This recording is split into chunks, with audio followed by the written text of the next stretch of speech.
Yeah, he just came to the right. Just a smudge right there. Yep, now he went to the left.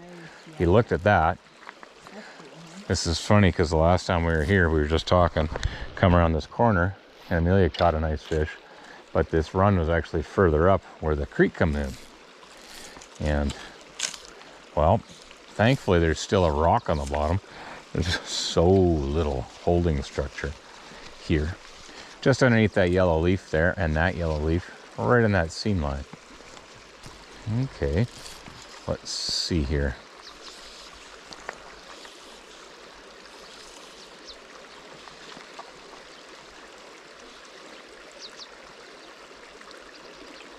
He swung way to the left. Did he do that to avoid it? Yep, because he's gone. Oh, no, he's coming back now. I better go with a smaller nymph. Wow.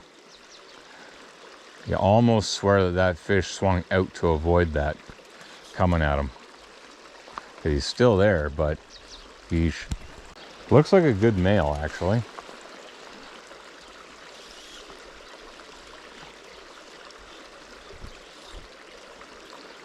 That should be to him.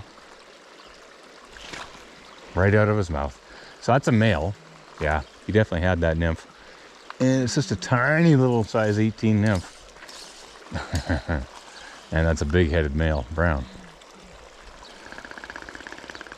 And there he goes. Yeah, he just tucked down there, behind that rock. Yeah, it's just that little tiny little nymph. And that's that. Where's he going? The only place he's going to go is down there.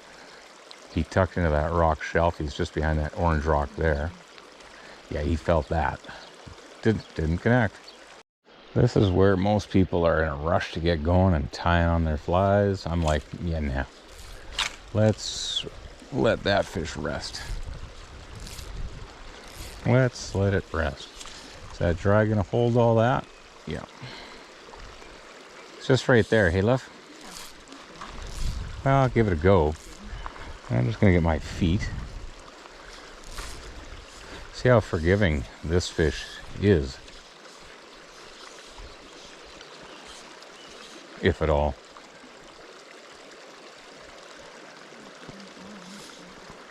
Yeah, it was a great line. Yeah, I don't know. I was thinking the same thing. I was thinking kind of more like that. Let it drop and go down that sandy flat. He looked hard. You see that? Did he ever look? So I'm on to something depth-wise for sure. Jeepers. You think right there, hey?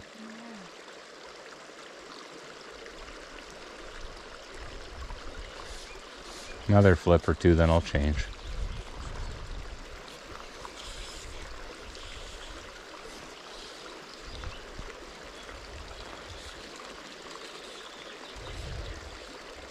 Yep. Yeah. Nice, Dave. Beauty. Finally. It was just Beauty, getting beauty, up on that, off that angle, hey? Yep. And there's Awesome. the net Thanks, for love. you. Thank you. Yeah.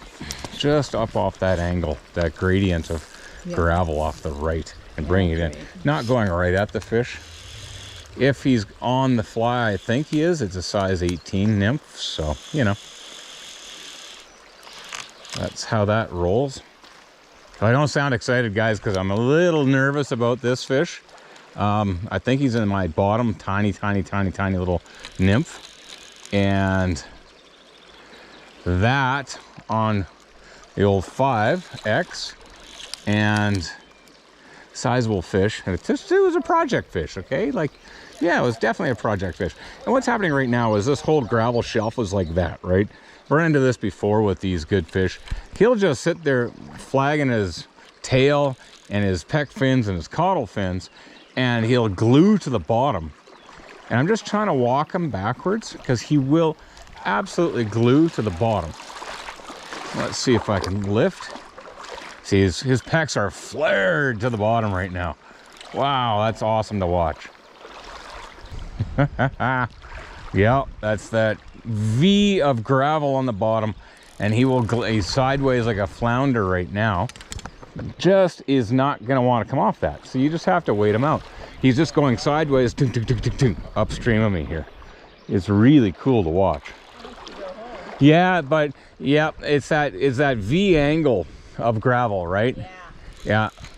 And he's just not coming off, and now he's on the other side. He's on the other side going ding ding ding ding ding.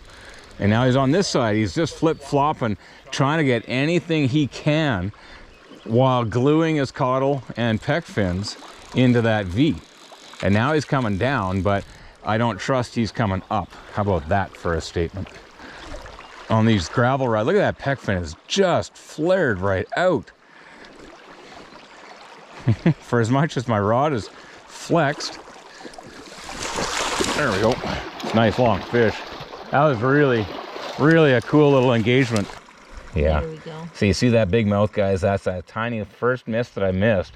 That would have gone right through his jaw structure. So Nice. what are you gonna do? Anytime. There we go, love. Go for it. Woo! And he's off. Off to the races. That's awesome. That's cool, Dave. Yep. I'm happy for you. Yeah. Okay, guys. Let's talk about that. So I came in here. Just watch that rod take. Yeah. Yeah, thanks. So. See it, huh? So he came in here. Nice, shallow, dark fish. Just pitched it up there. It was like, yeah, and I had just this little size 16, 18 dark nymph on. And yeah, just pitched it up there. So fish comes up just below the dry fly. Dry fly goes down, set the hook. Nothing there. And I watched specifically on these clear waters, and a big fish, of course, just slid down there. It's like, where's he going? Okay, you look down here. He's not going to come down here. It's all sand, and the next pool down is sand, and it's shallow. This stuff up here is broken overhead cover and rock, a bit of rock in the bottom. Very little cover depth in this creek. So you're going, that fish ain't gonna leave this run. The odds of this fish leaving this run are real low. Just slunk down, and suddenly there's a dark spot in front of the yellow rocks across the way. And that, when I talk about that beat, on all this inside bit, there's all this fine sand and gravel. And that's just like that tapers right in to the bankside structure. And that fish just settled right in there.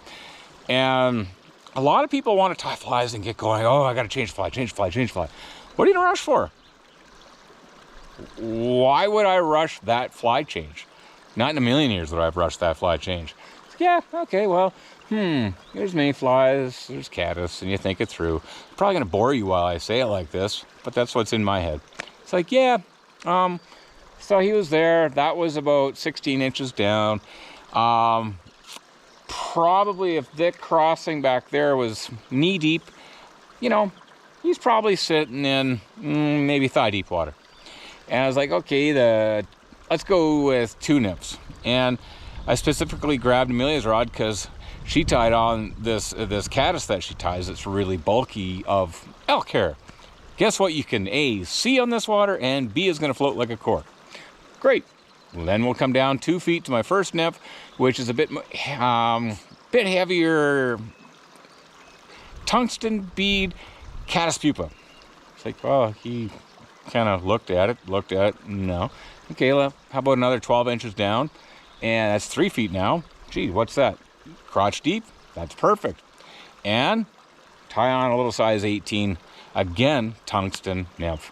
Doesn't matter. You could have a pheasant tail, hare's ear. You could have the Bob Super Duper Special. I don't care. Just something different. A little deeper at the right depth. Because you can see that dark smudge coming off that rock, out of that V-back.